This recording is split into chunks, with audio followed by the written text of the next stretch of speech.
Welcome to another episode of Strategic Minds Making Money Moves, taking those strategies to get that green. Today, I have another phenomenal guest with me, J.D. Barksdale, and he is with At Your Service Mobile Detailing. And today, we're going to have another discussion about getting the right talent. So welcome to the show. Thank you. I'm honored to be here. Well, it's my pleasure. I am so glad you're here. We're looking forward to hearing all about it. So why don't you tell us about your company? Well, my company is At Your Service Mobile Detailing, and we bring the car wash to you. We actually, I'm raised in Atlanta, Georgia. The company was incorporated right around January of 2020. And at first, it was all about just kind of getting cars clean, keeping people serviced, and bringing a service that no one else offered to our clientele. And then about 2 months later, obviously COVID hit. So I was extremely terrified, but to be honest, looking in hindsight, it was perfect timing. So we kind of blew up from there. No one wanted to go to car washes. No one wanted to go anywhere. So everyone wanted everything to come to them. So it was perfect timing in coupling old service with a new type of situation, on-demand services. So with Uber Eats, and things of that nature, it was just a great idea at the right time. Oh, wow. So how does your service work? Is it all online? How do you get it? Basically, you can give us a call to make your appointment, or you can go to our online booking site.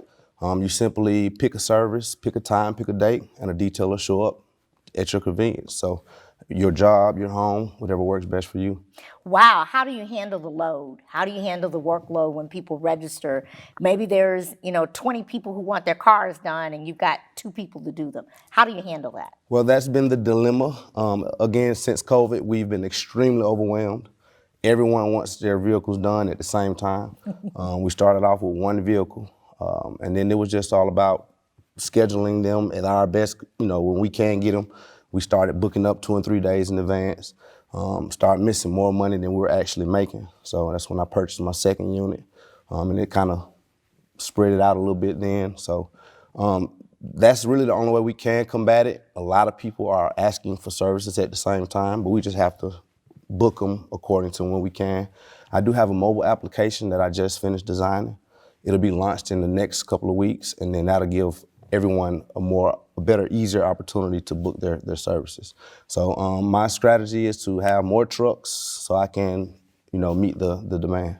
Okay. Now, what about individuals to work those trucks? Do you have enough talent? Talk to me about the talent and how you get them so that you know that I have 3 people, 4 people, 5 people that are able to work the truck in order to make it happen for your clients. Well, as of right now, each truck consists of 2 men. Okay. And again, I just deployed my second truck. But that's been my dilemma, finding people dedicated enough to stick with us, to help us grow. And of course, being in the beginning stages, you can't pay a whole lot. So, you get what you pay for.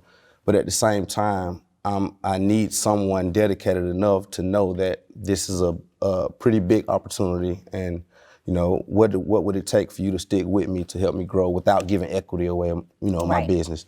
So it's like a median of, how much do I pay, how great is the talent, and then I kind of got to meet it in between. I've partnered with the Urban League to get with their employee hiring site. So I've kind of given them the idea of what type of talent I'm looking for. And, they kind of vet different people, and that's pretty much how we've been going about it so That's far. awesome. I know the Atlanta Urban League has great opportunities around that to help you grow and develop.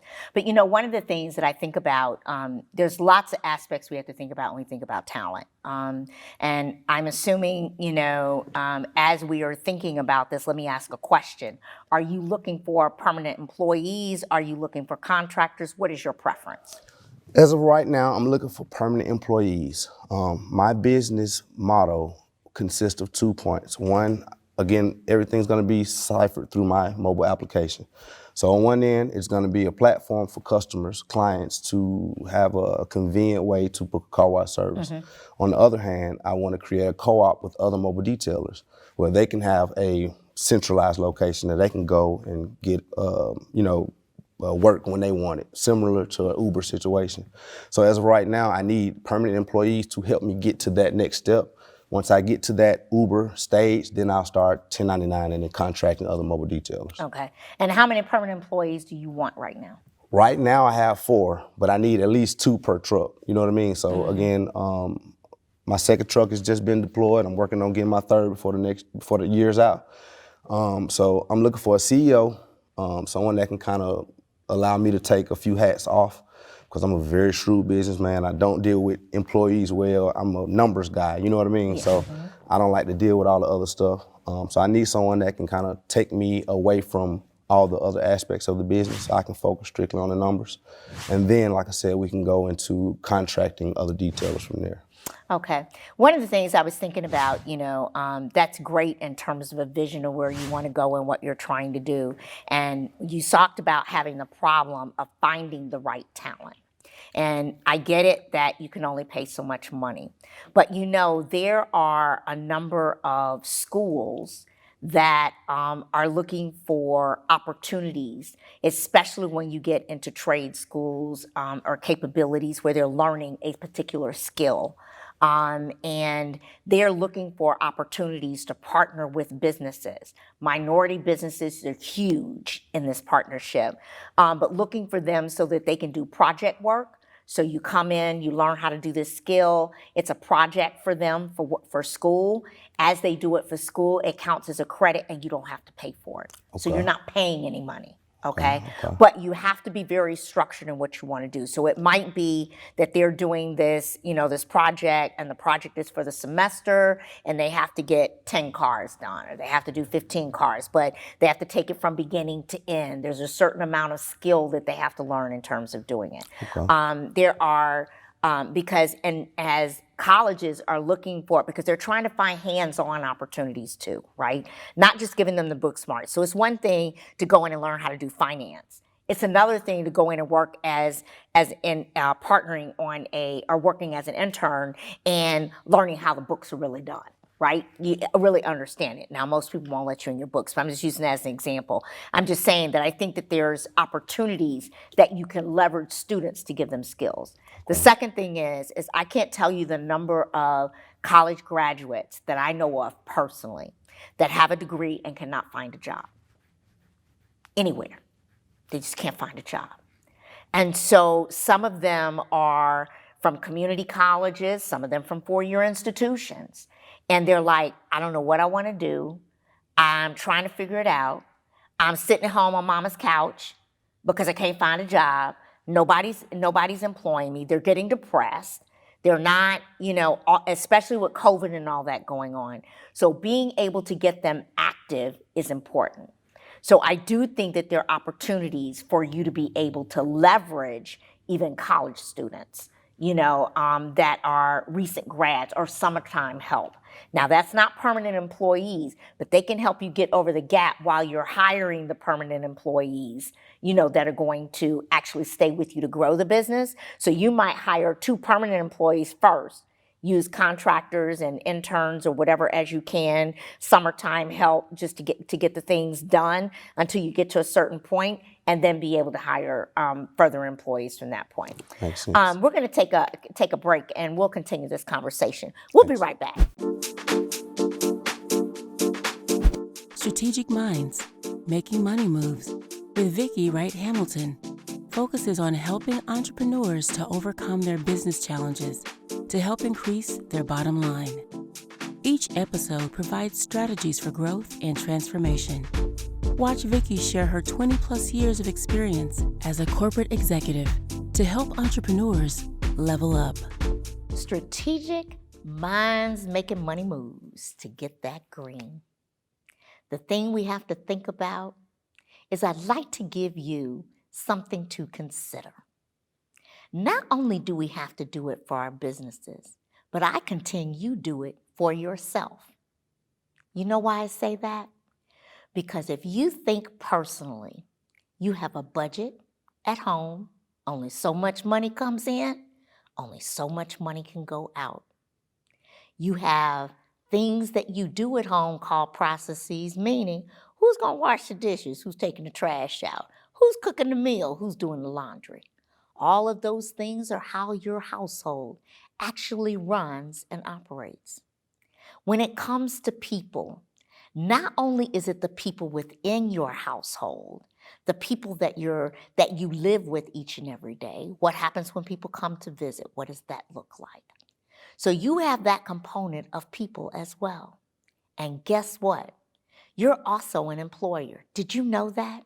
Did you know you are the CEO regardless to what you do to earn your money?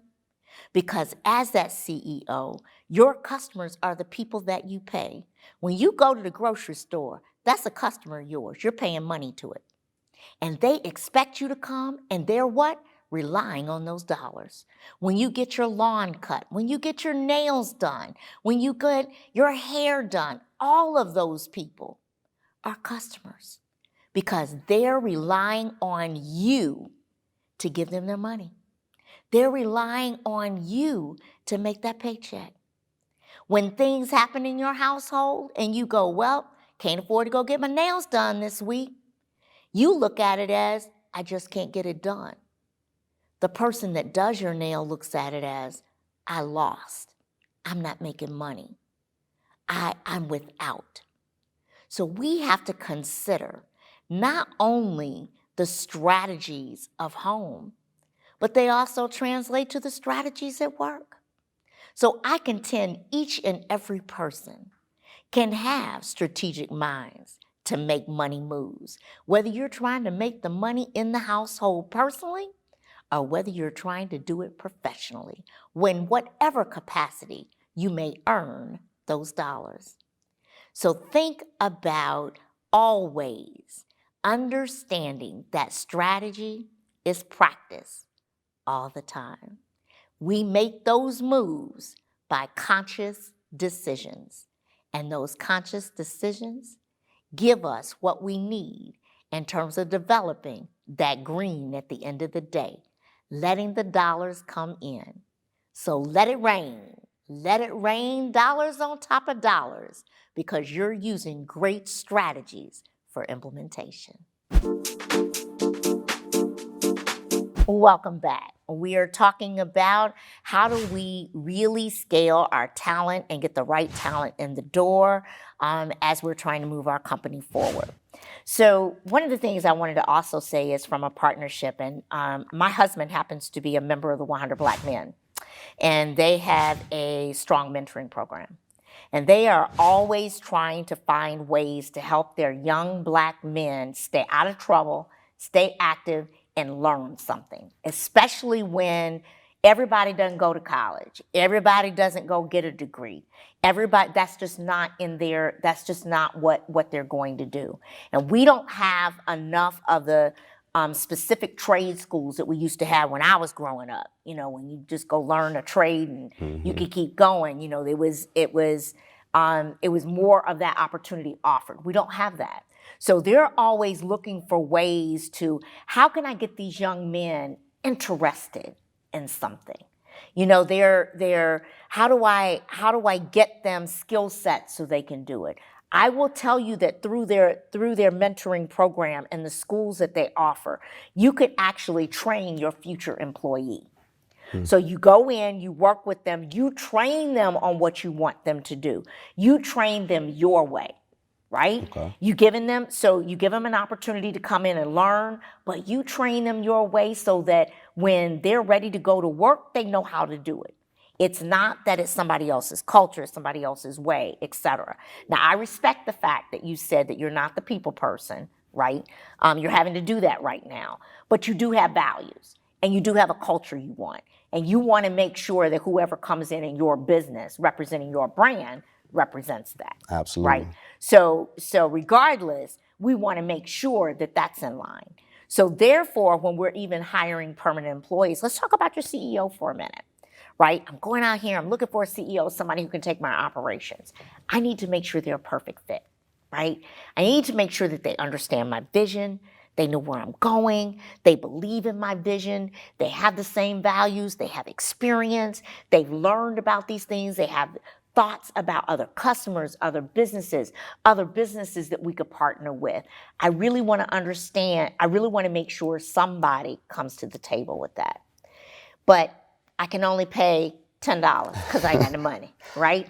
And so the challenge becomes, I know you're trying to get more trucks so you can service more, but it's also going to be important that you get enough operating dollars so you can pay for what you get. Absolutely. Right?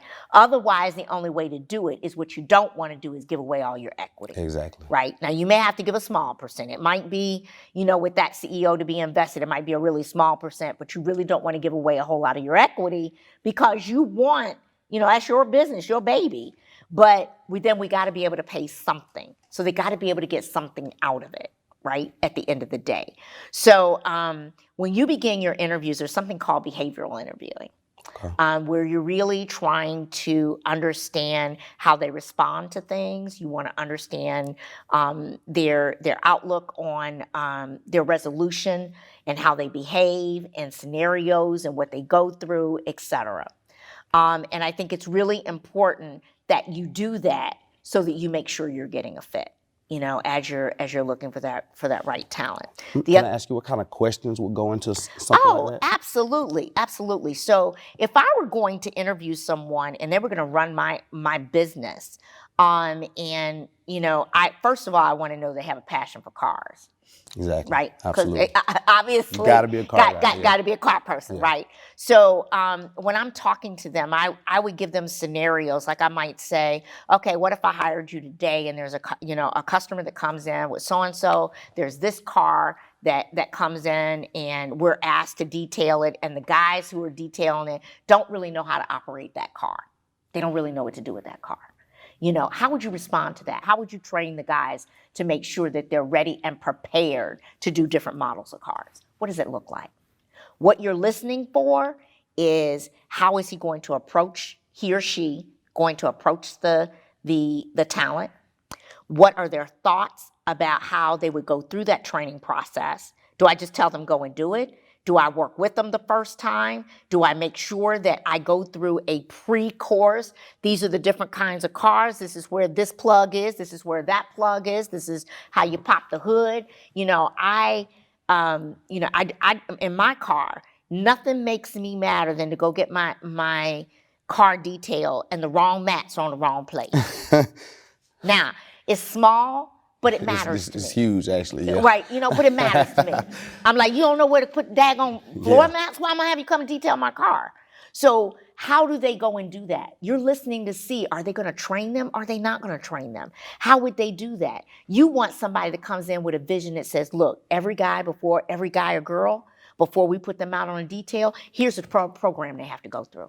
Here are the things they need to learn. Here's what has to happen, because you want to know that he knows that quality has to be there first. Absolutely. Right? Yep. You don't just throw them out there. So you're looking for different situations that's going to get a response from them and get a response from he or she that says, this is the strategy I would use. This is the vision I would use. This is how I would do it. Because they're going to be dealing with employees, you need to ask them employee type questions. So you have somebody who comes to work, this is what happens, these are things that are going on, how would you solve it? What would you do? Right? And you can give them real life situations that you're dealing with. They don't have to know that was real life, but things that really are common in your industry. How do you keep people engaged? Well, the way you keep people engaged and committed to your company is to make them part of your vision.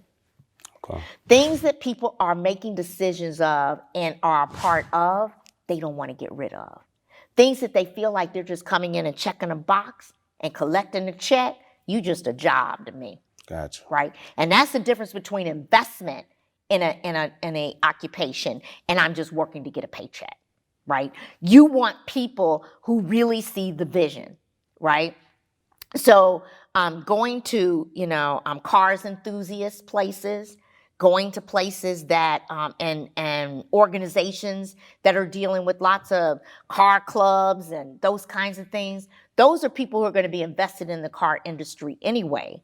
They have a better opportunity to really seeing your vision and where it's going to go, right? And where you're trying to take things. You want somebody who has an entrepreneurial spirit. Absolutely. And people that have entrepreneurial spirit know it's not an 8-to-5 job. I got to do things afterwards. I got to do things beforehand. I got to think of creative ways to solve things. So you want an entrepreneurial spirit. You want people who are not looking to be given every single answer, right? I want you to be able to think for yourself. Problem solving. And problem solve what that looks like. So talk to me a little bit about the problem solving and things that you have to do in your company that you need your detailers to be able to handle. My managers are, responsible for communicating with customers, being, fluent, being able to recommend services, being able to jump into action when there is a problem. Things happen. So that's been the main thing that I've dealt with, even though I'm not there, I'm there because my phone rings 20 times a day, you know what I mean? Mm-hmm. Not by customers, but from my employees that don't know exactly what to do to solve a certain problem. So that's pretty much the main issue I'm going through, just making people understand what needs to be done in a timely manner and when to call and when not to call, you know what I mean? So that's my biggest issue. People, like you said, they ask for every single answer. And my response is, if I got to do it, then what I need you for? You see what I'm saying?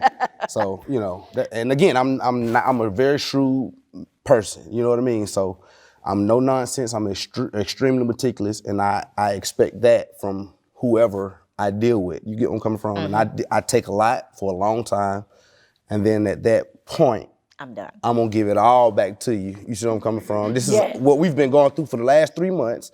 And now we got to, so that's been my main issue. Well, one of the things I would recommend before we take a station break is if you know the kinds of things they're asking and it's the same kinds of things, that's part of the training curriculum you need to give so you don't have those same kinds of things. A manual or some sort. Right, exactly. And that's part of that pre-training. It's not just about getting into a truck and driving to Vicki's house and getting in her car and detailing it. It's about what goes on before then. What are you expecting of them? And what does that expectation look like? When they get there and they call you and say, I don't know how to do that, that's something to say, maybe I need to educate my people when they come on board about these particular issues because they happen over and over again. And that's how you'll minimize your phone from ringing. Right? Gotcha. Because you've gone through those things with them. A lot of times what happens is that we as business owners want people to love it as much as we do and understand it as much as we do. And that's common sense, but it's not common to everybody. Yeah. Right? And so everybody doesn't have the experience you have. So as you're bringing people on board, that's what that pre-boarding is all about. Once you know they're a good fit value-wise and culture-wise, then it's really about making that onboarding experience one where they understand the ins and outs. And that's where that teacher's going to come in, that CEO when you hire it. But in the meantime, it's you. And if that frustrates you, the biggest way to do it is to eliminate it up front because you now have insights to that. Awesome. As you're doing that. Awesome. Well, we're going to take a station break, and when we come back, we're going to finalize and then see if our audience has any questions or comments they'd like to give. Awesome. We'll be right back. Strategic Minds, Making Money Moves with Vicki Wright-Hamilton focuses on helping entrepreneurs to overcome their business challenges to help increase their bottom line. Each episode provides strategies for growth and transformation. Watch Vicki share her 20-plus years of experience as a corporate executive to help entrepreneurs level up. Welcome back. We are here talking with JD Barksdale, and we're learning a lot about the car industry and detailing. So as we continue to have this conversation, one of the things that I really wanted to talk about is the people who, I talked a little bit of how you might look at high school students, how you might look at college students, but I will tell you that it has been found that millennials, when I talked about having them as part of the process, when you embed them in, they're in. They'll take a little less. If they think they're adding value, if they think they're going to be part of an end solution, they'll take less. And so that's why I think some of these strategies could really help you because they'll get embedded with it. And so you get the car enthusiast. My nephew is the biggest car enthusiast I know. I mean, he is certified race driver. All of that. But the deal is he started at a very young age. And so when you get these individuals that that love it, then they want to be a part of it. And then when you're introducing it to someone new, they want to become a part of your business because they see they're adding value, they're doing something. But you got to make them a part of it. Gotcha. They got to be part of the culture. They got to be part of defining the culture. What makes the culture work? You're not the people person, your CEO is. So your CEO is going to also be doing some of the culture. Your thing is, I'm a no-sense kind of guy. Go do your job. This is what I need. This is what I expect, etc. But when they come in with that people component as well, that culture of how those individuals feel, if they think that you're being, too dictatorial, if you're not flexible enough, if you're not thinking about their needs, if you don't make them feel like they're contributing to something other than just a job, then it's like, when I get ready to quit, I just quit. It's no big deal. So really building in that culture and being a part of that is really important. And the target talent that you're looking for, that's what they want to be a part of. So let's see if our audience has any questions or comments. Hi, and thank you so much for your mobile detailing business. I want to find someone who can detail my car, but I'll talk to you about on the separate note. So, as a business owner, your COO is really important that you find the right person. And I think a good person for your company would be somebody who's already a car valet, maybe a manager. Some businesses are closing, so they may not be using valets as much as they used them in the past. I know because I drive a stick, sometimes there's not everybody in there that can drive a stick at the valet. And there's like that one guy that can do it or one lady that can do it. So they have, they're dealing with a lot of different cars. They have to understand a lot of different problems, that are happening during the day. People lost their keys. They can't remember what car they were in. I mean, they've got a whole host of problems, not taking into consideration they may be drinking at that particular establishment. Absolutely. So that might be a good person to consider. That is a great point. Like you said, they probably are professional problem solvers. Right. Absolutely. Right. Then it would just be, teaching them the services and things of that nature from there. So that is a great idea. I would definitely be considering that avenue as well. Great. Thank you. Well, thank you so much for your question. Will you all join me in thanking my guests today? Thank you so much for being here. I've thoroughly enjoyed the conversation. Thank you. I appreciate it. My pleasure. Well, we look forward to seeing you next week for another episode of Strategic Minds Making Money Moves. Getting that green. See you then.